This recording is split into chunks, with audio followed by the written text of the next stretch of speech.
Pozdravljeni, moje ime je Ana Peternelj in v nadaljevanju vam bom predstavila proces unovčevanja turističnih bonov. Podprta sta dva možna načina unovčevanja.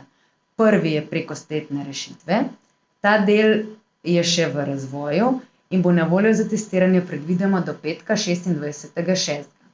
Drugi način unovčevanja je pa z vnosom podatkov v portal eDavke. V ta namen smo razvili nek nov del portala, ki smo ga poimenovali receptorski portal.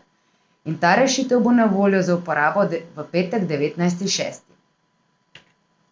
Če se v nadaljevanju najprej ustavim in povzamem neke osnovne funkcionalnosti receptorskega portala. Prva od teh funkcionalnosti je kreiranje uporabniškega računa za receptorja, prijava in vstop v receptorski portal, vnos podatkov potrebnih za unovčevanje bonov, iskanje in pregled že oddanih podatkov o bonih in pa oddaja popravkov in stornov.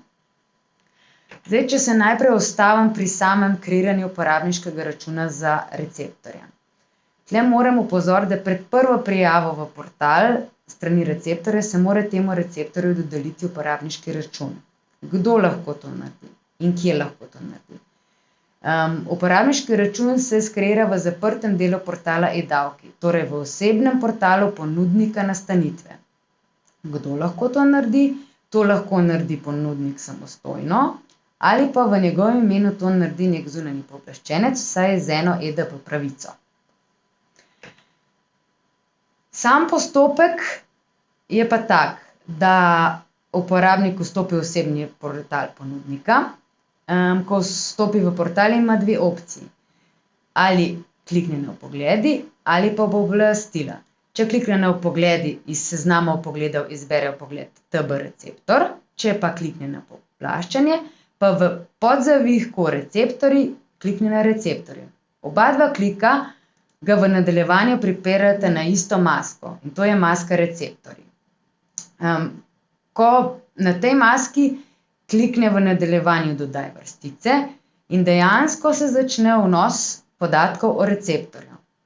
V vnosno masko se vnese ime, priimek, davčno številko receptorja in pa določi uporabniško ime in geslo. Tule bom namenila samo nekaj pozornosti uporabniškemu imenu in geslu. Uporabniško ime določite sami. Predlagam vam, da je to uporabniško ime kratko.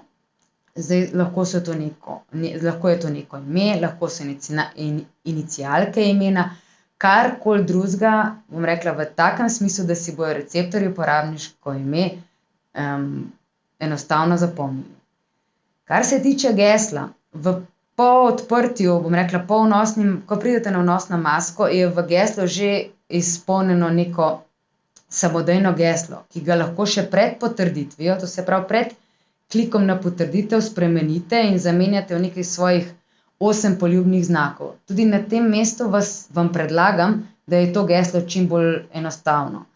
Ne vem, poljubnih 8 znakov, 1, 2, 3, 4, 5, 6, 7, 8 oziroma karkoli takega, da si bo receptor enostavno zapomnil. Ko vse to določite, kliknete na gumb Potrdi. Ko kliknete na gumb Potrdi, vam aplikacija jasno pokaže, da so bili podatki uspešno shranjeni in s tem ste zaključili s postopkom kreiranja uporabniškega računa. Potem, ko je uporabniški račun enkrat skreiran, ustvarjen, ga lahko poljubno urejate. Sicer, kaj pomeni to poljubno urejate? To pomeni, da lahko spreminjate geslo. Pridete do situacije, ko bi receptor pozabil neko geslo, ni problema. Vstopite nazaj v osebni portal, kliknete na Uredi, spremenite geslo.